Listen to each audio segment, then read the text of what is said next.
Boa noite. Hoje nós vamos estar encerrando essa série de pregações no livro de Jonas. E eu quero falar com vocês hoje sobre a ira de Jonas e a misericórdia de Deus. Então eu te convido a abrir a palavra de Deus lá no livro de Jonas, capítulo 4, do verso 1 ao verso 11º. Capítulo 4, do versículo 1 ao versículo 11. Não iremos fazer a leitura agora de imediato, entretanto, nós iremos estar fazendo a leitura no decorrer da exposição.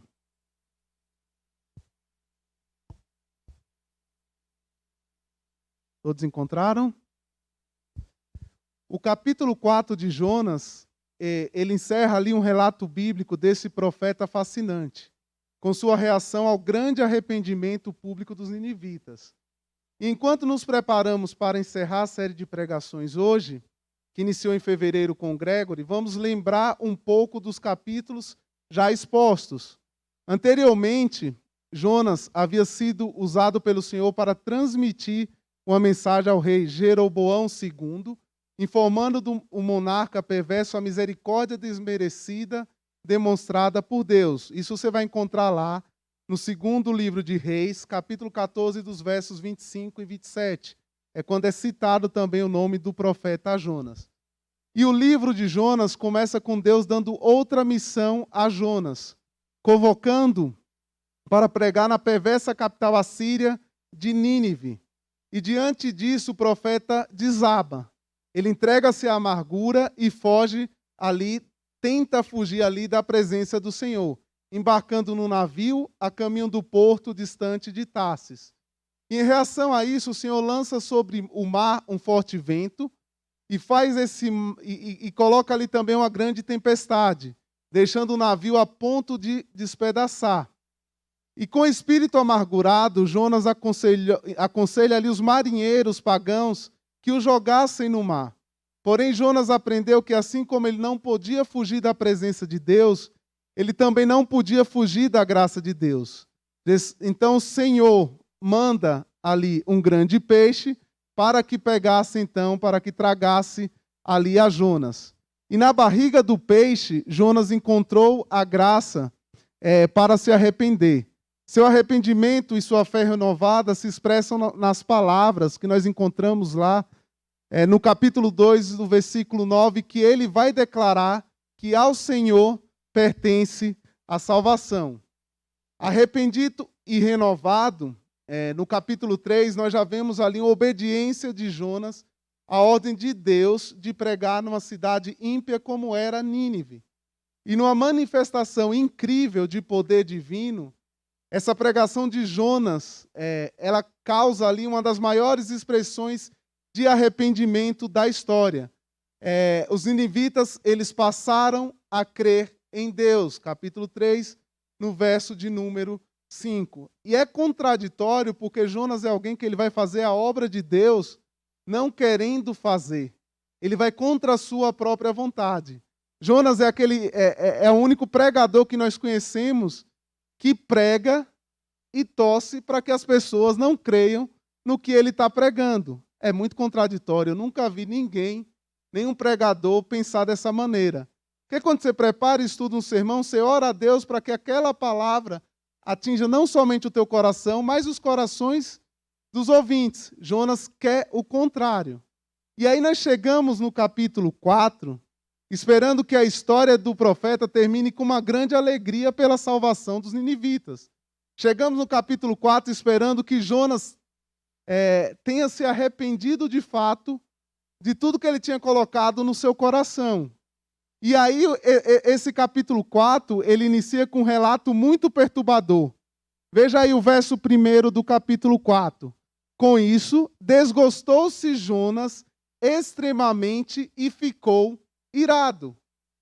Jonas estava ardendo em ira, como um fogo. Imaginem vocês aquela pessoa irada, que fica vermelha muitas vezes, que está numa ira que qualquer coisa que você fale para ela é capaz dela pegar você e te esmagar, te pegar pelo pescoço. Jonas estava numa ira, mas ele estava muito irado. Então aqui já no início do capítulo 4, nós percebemos que Jonas está lidando de maneira oposta a Deus. Enquanto Deus estava agindo de misericórdia, Jonas estava agindo com a sua ira. Enquanto Deus se afastava da sua ira lá no capítulo 3, aqui no capítulo 4, observamos Jonas irado. E duas coisas deixaram Jonas muito irado. A primeira coisa que deixa Jonas irado é a conversão dos ninivitas. A xenofobia e o nacionalismo exacerbado de Jonas transformaram-no num profeta preconceituoso e racista. Ele amava tanto a Israel que odiava todos que podiam se constituir em ameaça ao seu povo. Ele pregou juízo àquele povo, mas aquele povo se arrependeu. Ele anunciou condenação e os assírios se converteram e buscaram perdão. A conversão dos ninivitas foi uma derrota para o profeta Jonas. E muitos hoje agem dessa maneira em suas denominações. Muitos são exclusivistas, acreditam que só aqueles que fazem parte da sua comunidade é que serão salvos. Basta pesquisar por aí que vocês vão encontrar inúmeras igrejas que dizem que para você ser salvo, você deve fazer parte daquela comunidade. O que é contraditório, porque a salvação se expande além de uma denominação. A salvação ela não está numa placa de uma igreja. É um ato misericordioso, gracioso de Deus. Mas muitos agem dessa maneira, de maneira exclusivista. Parecida, então, com o profeta Jonas, que tudo o que ele queria para Israel. Mas os outros não poderiam ter o mesmo direito que o povo de Israel tinha. Eram exclusivistas. Então, a conversão dos ninivitas é o primeiro ponto a deixar Jonas irado. O segundo ponto, olhem que contraditório, a compaixão de Deus. Jonas fica ardendo em ira, pois Deus suspendeu a sua própria ira. A sua alma ela não ardeu pelo zelo de Deus, nem pelo amor aos perdidos. Jonas age de uma maneira egoísta, de uma maneira carnal. Jonas está irado porque Deus é bom e ele reclama da bondade de Deus. Olha que contraditório, olha que profeta, olha que pregador contraditório. Ele está irado porque Deus está agindo com misericórdia para com aquele povo. Ele não se alegra com a bondade de Deus. E Jonas, a gente percebe ainda, no verso de número 2, que diz assim: e orou ao Senhor e disse: ah, Senhor, não foi isso o que eu disse, estando ainda na minha terra? Por isso me adiantei, fugindo para Tarsis, pois sabia que és Deus clemente e misericordioso, e tardio em irar-se, e grande em benignidade, e que te arrependes do mal. Aqui nós observamos um outro ponto negativo no profeta Jonas. Jonas é um profeta que não tem prazer na oração. Ele orou por 2 vezes em seu livro. A primeira foi para buscar o socorro de Deus quando ele estava ali dentro daquele grande peixe, e a segunda para reclamar de Deus.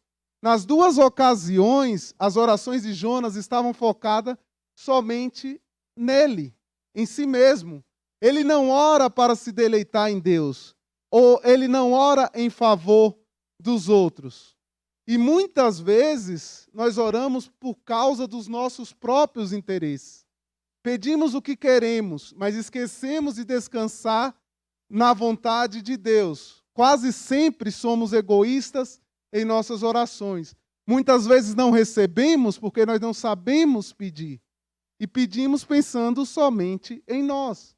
Às vezes nós pedimos um carro e dizemos até a Deus que Deus dando aquele carro eu vou dar carona a vários irmãos da igreja, vários colegas, enfim.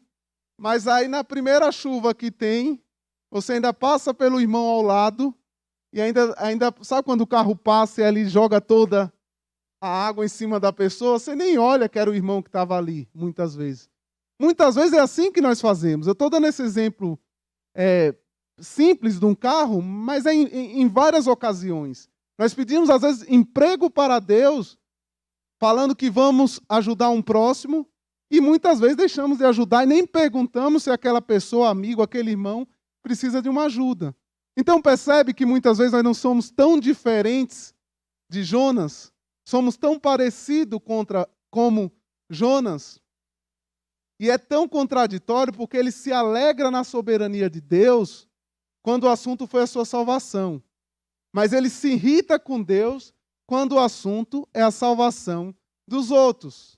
Na primeira oração ele vai perante a Deus quebrantado, na segunda oração ele vai com o coração cheio de raiva. Em sua primeira oração, Jonas pede que Deus o salve. Mas na sua segunda oração, ele pede para que Deus mate para que Deus o mate. Então, numa primeira ele pede pela sua própria salvação, e na segunda oração ele pede para que Deus o mate, para que Deus tire a tua própria vida. A cabeça de Jonas era uma coisa impressionante. Uma hora ele estava bem, numa outra hora ele já não estava tão bem, numa hora ele se quebrantava perante a Deus, num outro momento ele estava cheio de raiva. Era bem contraditório o profeta Jonas. Ele abre o coração e ele revela ali o motivo da sua fuga para Tarsis. O que levou ele a fugir para Tarsis não foi o medo de morrer em Nínive, ou covardia, como algumas pessoas colocam, mas o medo que os ninivitas não morressem. Esse era o medo de Jonas. Era que Deus salvasse Nínive. E ele age ali com muito orgulho. Percebam o orgulho de Jonas. Não era em si o medo da maldade daquela cidade que talvez o perturbasse tanto. Mas ele tinha medo de que a misericórdia de Deus alcançasse aquele povo. E quando quando nós oramos, nós devemos ter prazer na oração. Devemos ter comunhão com Deus, devemos se alegrar. Mas Jonas ora nesse segundo momento para reclamar da misericórdia de Deus. Olha que contraditório. Deus, quando o salva da morte, ele se alegra. Mas quando Deus salvou da morte os ninivitas, ele fica irado. Jonas está irado e fica ali irado porque Deus é gracioso. Ele está irado por causa do amor, da clemência de Deus. Ele está irado por causa da misericórdia de Deus. Esse é o profeta Jonas. O pecador, gente, eles merecem o castigo. Mas Deus, ele oferece a graça. Todos nós, todos os pecadores merecem ser condenados. Mas Deus o justifica. Deus, na sua misericórdia, lança o seu coração em nossa miséria e suspende o castigo que nós merecemos e nos oferece o seu perdão. Jonas, ele esqueceu ali que um dia ele foi tão pecador quanto aqueles cidadãos. E muitas vezes nós ficamos irados porque Deus é misericordioso com alguém. Mas nós que somos salvos, fomos salvos por Ele, nós nos esquecemos que um dia a misericórdia e a graça dele também nos alcançou. Então, nós não devemos ficar irados porque Deus salva alguém como o profeta Jonas ficou. Ou porque Deus abençoa até o ímpio, se a gente for trazer para outro contexto. Muitas vezes nós olhamos para a vida do vizinho e falamos aquele famoso ditado, né, que a grama do vizinho parece que ela é mais verde. E muitas vezes questionamos a Deus porque o vizinho é abençoado, porque às vezes ele tem um carro do ano, às vezes ele consegue reformar a casa, às vezes ele consegue fazer aquela viagem que você está ali 30, 40 anos trabalhando e você não consegue fazer. Muitas vezes nós agimos com esse orgulho e nós ficamos irados até quando Deus faz alguma coisa boa para com a outra pessoa. Ele fica irado também porque Deus se arrepende do mal. O arrependimento de Deus é uma figura de linguagem chamada antropopatia. É atribuir a Deus um sentimento humano. Mas nós sabemos que Deus não comete erros nem enganos. Deus não se arrepende. Mas quando, porém, o pecador se converte de seus maus caminhos, Deus faz o quê? Ele suspende ali o castigo e concede graça ao pecador. E essa mudança é chamada de arrependimento. Deus não tem prazer na morte do ímpio. Ele se deleita antes na sua misericórdia.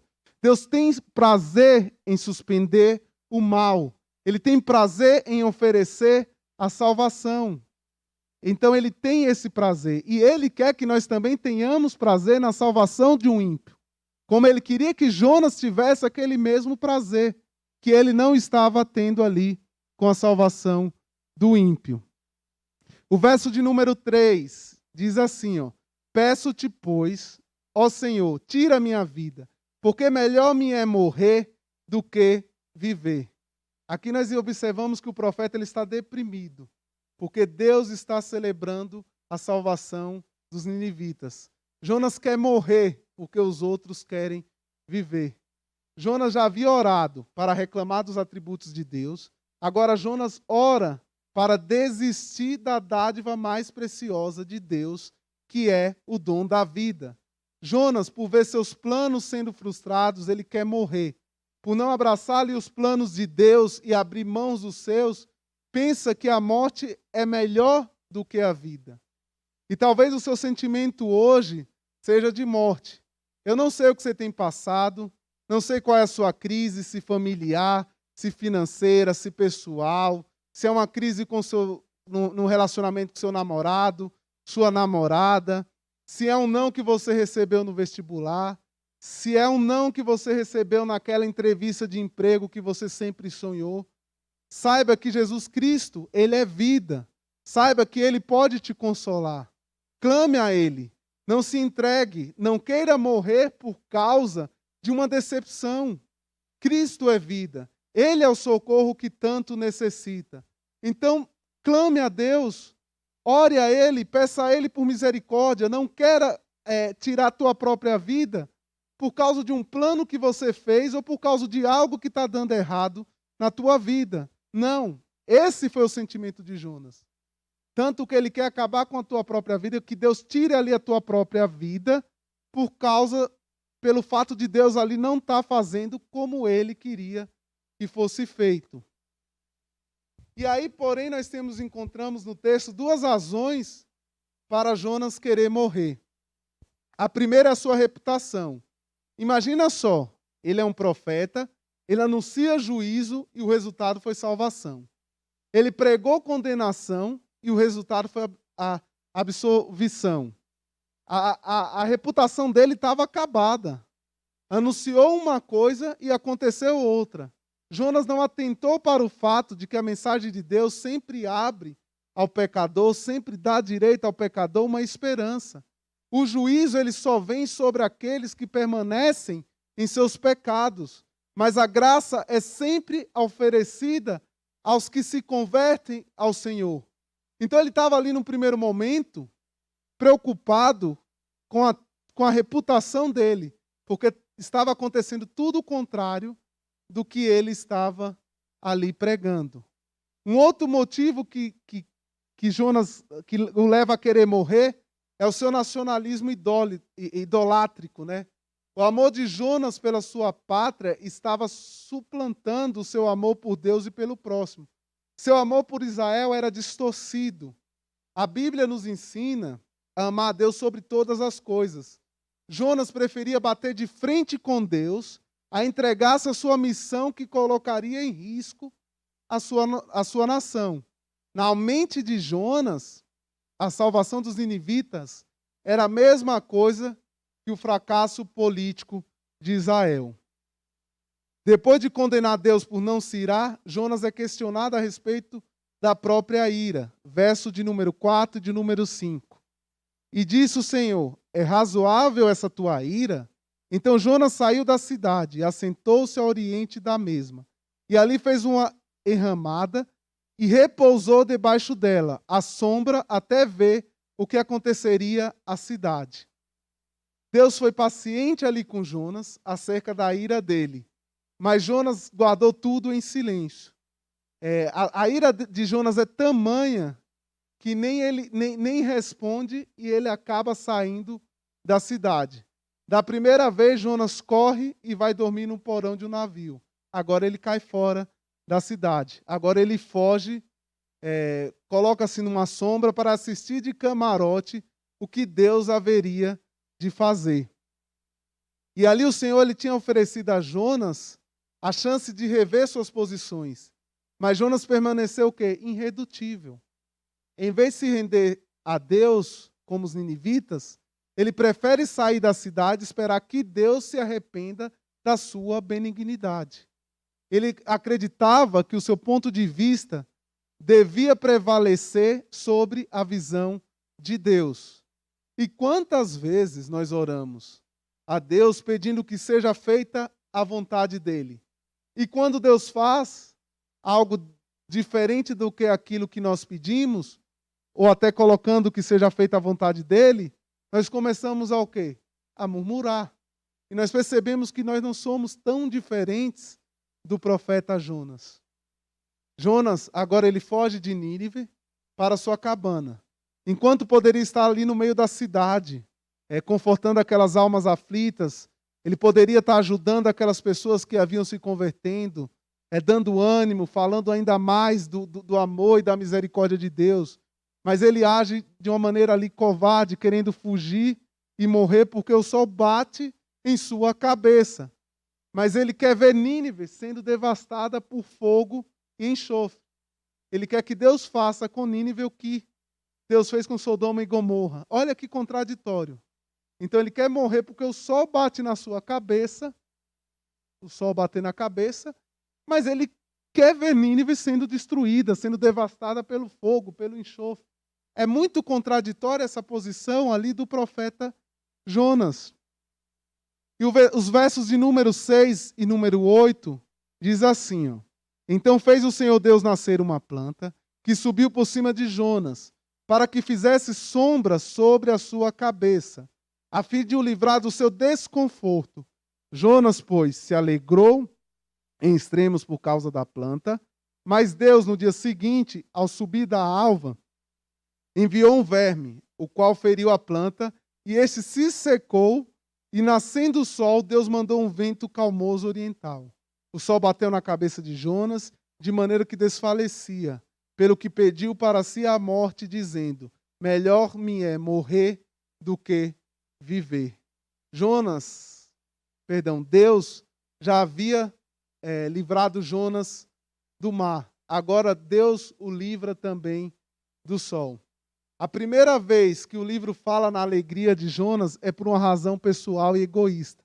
Jonas ficou tão alegre com uma planta, quanto estivera irado com Deus por causa da salvação dos ninivitas.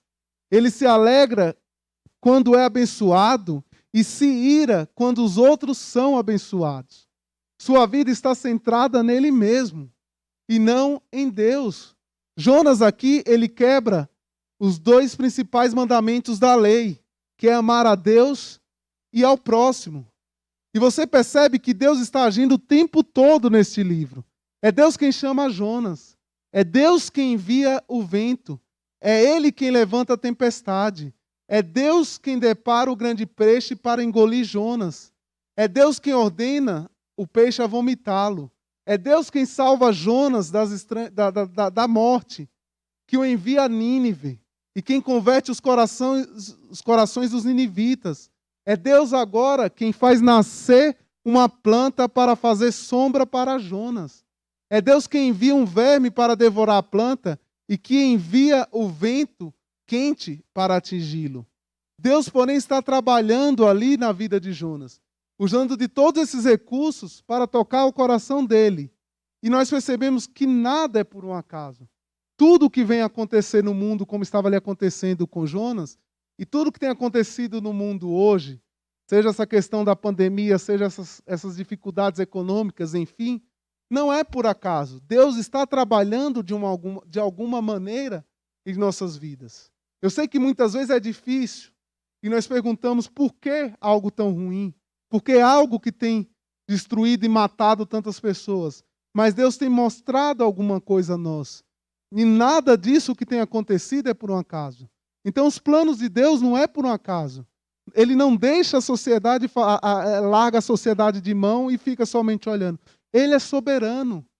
É Ele que decreta, é Ele que cria as situações para mostrar a sua grande misericórdia, para mostrar o teu grande amor.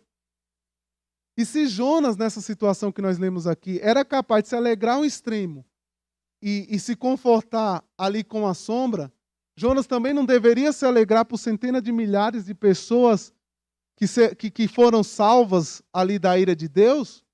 Se Jonas está desgostoso com a vida a ponto de morrer porque uma planta nasceu e no dia seguinte pereceu, não deveria Jonas se alegrar pelas vidas que foram salvas da ira vindoura por toda a eternidade? Se Jonas foi capaz de se importar com uma planta que secou e qual ele não fez nem crescer, não deveria Deus ter prazer na salvação de milhares de pessoas que ele cria a sua imagem, criar a sua imagem e a sua semelhança? É bem contraditório isso, né? Porque ele tem prazer ali, ele alegra-se com uma planta que o protege do sol, mas ele não se alegra com a salvação do ímpio. E a destruição, ela não veio sobre Nínive como Jonas desejava, mas sobre a planta que lhe deu proteção ao calor que ele estava passando ali. Jonas precisava ali compreender o significado da destruição daquela planta. Se ele tinha compaixão de uma planta, que nada ele fez, por que ele não deveria ter compaixão pelas pessoas que não sabiam nem discernir entre a mão direita e a mão esquerda, como o livro vai relatar no final, no seu último versículo. O outro ponto que nós observamos aqui ainda nesse capítulo 4 é que Jonas ama mais as coisas do que pessoas. Capítulo 4, aqui no versículo 9 e 10 diz: Então perguntou Deus a Jonas: É razoável essa tua ira por causa da planta? Ele respondeu: É razoável a minha ira até a morte. Tornou o Senhor: Tens compaixão da planta que não custou trabalho, a qual não fizeste crescer, que numa noite nasceu e numa noite pereceu. E aí 2 vezes nos textos nós encontramos a ira de Jonas. E 2 vezes Jonas pede para si a morte, tanto no verso 3 como no verso 8.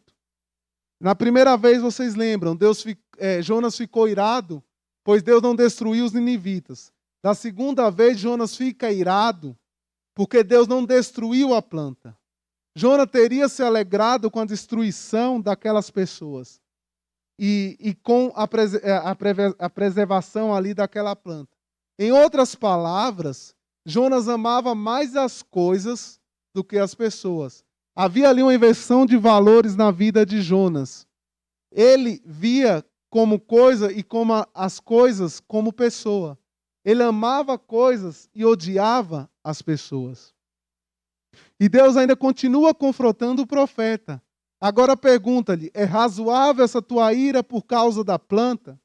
Jonas, desprovido de entendimento e cheio de ira, responde: é razoável até a morte. Jonas está revoltado com Deus. Ele não esconde ali seus sentimentos de frustração com as prioridades de Deus.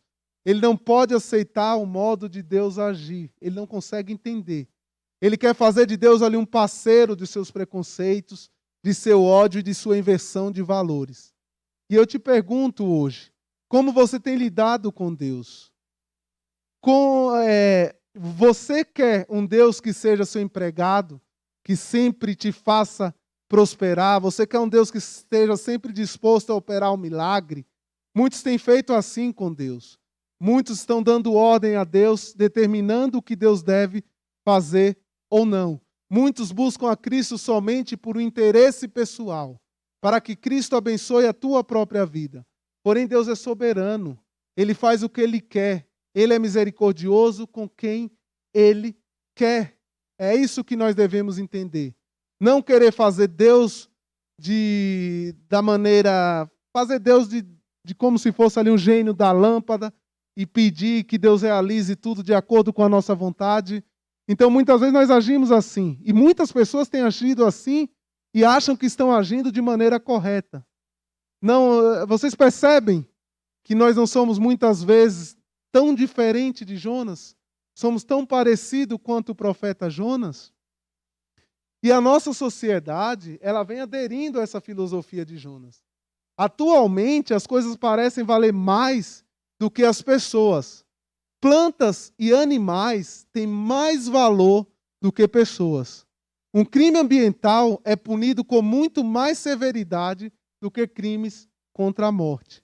Milhões de abortos são praticados todos os anos sem qualquer reação negativa da sociedade. Mas se o animal é morto, a imprensa o quê? Cria um alarde e coloca aquilo como um fato criminoso e aquela pessoa que pratica aquilo, ela é punida de maneira severa. Não é aqui que nós aprovamos, eu não estou dizendo aqui que eu aprovo ou que nós aprovamos crimes ambientais. Nem apoiamos qualquer crime contra a fauna, contra a flora. Todavia, a gente precisa entender que as pessoas valem mais do que as plantas. Claro que nós devemos cuidar das plantas, claro que nós devemos cuidar dos animais. É nosso papel também como homem, é nosso papel também como cristão. Porque foram coisas criadas por Deus. Mas eu não posso inverter. Eu não posso fazer de uma planta, fazer de qualquer outra coisa, de um animal, que ele seja mais importante do que uma pessoa. E Jonas estava agindo assim. Porque ele estava dando mais valor para uma planta do que por vidas, do que por pessoas. Devemos ter muito cuidado. Porque existe essa inversão de valores na sociedade, na qual coloca animais e coloca o meio ambiente acima do ser humano em si. Volto a repetir que fique bem claro. Nós não aprovamos e nós não somos favoráveis a nenhum crime ambiental. Não creio que, e não sou favorável a nenhum crime. E defendo que nós devemos cuidar tanto dos animais como do meio ambiente, de qualquer coisa. Mas, porém, você precisa ter em mente que o ser humano ele tem mais valor do que plantas, animais e do que bens materiais. Ou seja, vocês percebem aqui que Jonas amava mais as coisas do que as pessoas? E essa tem sido, infelizmente, a postura do mundo. Pessoas que matam, que lutam, que morrem para ter as coisas. É uma busca desenfreada, é um materialismo terrível. Isso porque as coisas se tornaram o bem maior dessas pessoas. Isso porque muita gente tem colocado coisas materiais, emprego, qualquer outra coisa à frente de pessoas. Elas têm cada vez mais desvalorizando ali as pessoas. E o último ponto que nós vamos expor hoje é que Jonas conhece o amor universal de Deus pelos povos, mas ele não se dispõe a proclamar esse amor com alegria. Verso 11. E não hei eu de ter compaixão da grande cidade de Nínive, em que há mais de 120.000 pessoas, que não sabe discernir entre a mão direita e a mão esquerda, e também muitos animais. O livro de Jonas termina com uma pergunta. Não sabemos se Jonas ele se arrependeu ou se permaneceu rebelde. Não sabemos se a sua ira cessou de arder ou se ele continuou amargo com o restante da sua vida. Contudo, esse livro não está inconcluso. Jonas não respondeu porque essa resposta não deveria ser dada apenas por ele. Jonas está dentro de nós. Jonas está no coração do nosso coração. Nós somos tão parecidos com Jonas inúmeras vezes. Sentimos muitas vezes compaixão por aqueles a quem Deus ama. Temos disposição de levar a palavra para aqueles por quem Cristo morreu. O nosso coração ele se quebranta pelas mesmas causas que tocam o coração de Deus. Vejam, as perguntas aqui finais do livro, elas estão sendo feitas para nós. O mais importante não é como Jonas respondeu a pergunta de Deus, mas sim como você e eu estamos respondendo a essa pergunta nos dias atuais. Concordamos com Deus que as pessoas sem Cristo estão perdidas? Como Deus, temos compaixão pelos perdidos?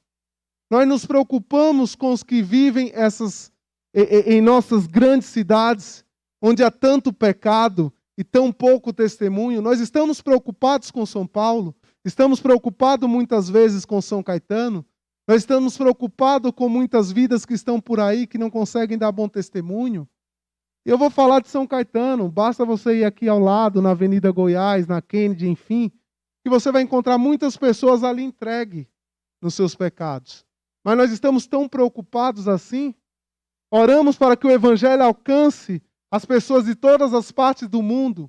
Estamos contribuindo para isso, indo ou até financeiramente sustentando a vida de missionários?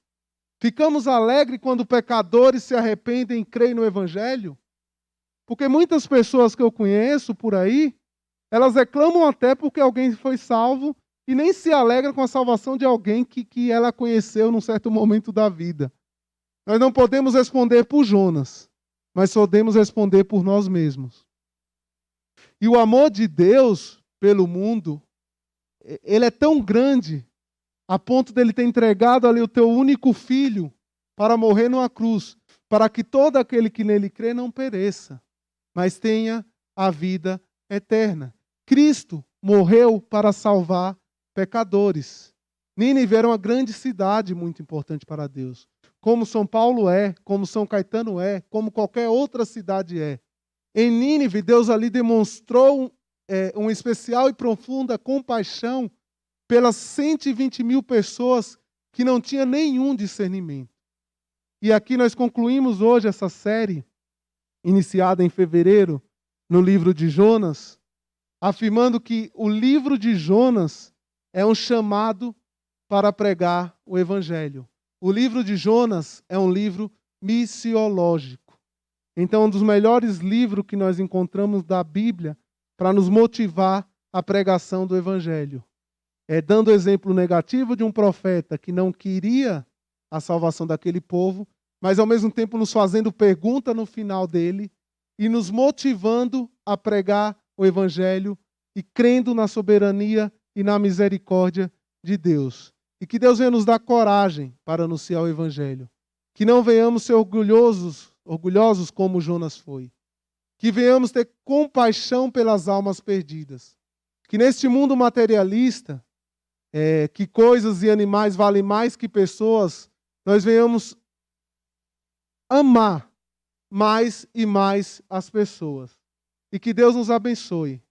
E que Deus nos dê grande compaixão pelas almas perdidas. Vamos orar? Senhor amado Deus, soberano, te agradecemos pelo teu grande amor, pela tua misericórdia, porque um dia a tua graça nos alcançou, Senhor. Senhor, eu quero te pedir que nós venhamos ser um povo que venha amar cada vez mais as pessoas. Que venhamos cuidar também, venhamos cuidar de toda a criação, seja os animais, seja tudo, a natureza, também devemos cuidar porque é criação tua. Mas que venhamos, acima de tudo, amar pessoas, levar o teu evangelho para aqueles que necessitam. Que não venhamos ter um coração orgulhoso como o coração do profeta Jonas, mas que venhamos ter um coração quebrantado e um coração disposto a pregar esse evangelho de graça, de misericórdia, Senhor. Abençoa, Senhor, por esses meses que foram expostos ali o livro de Jonas, Senhor. Que nós venhamos colocar em nosso coração tudo que foi pregado até hoje, que é o dia de encerramento desta série, Senhor. Obrigado pela vida de cada um aqui, pela vida daqueles que nos acompanham pela internet. Te agradecemos por tudo isso, no nome de Jesus. Amém e amém.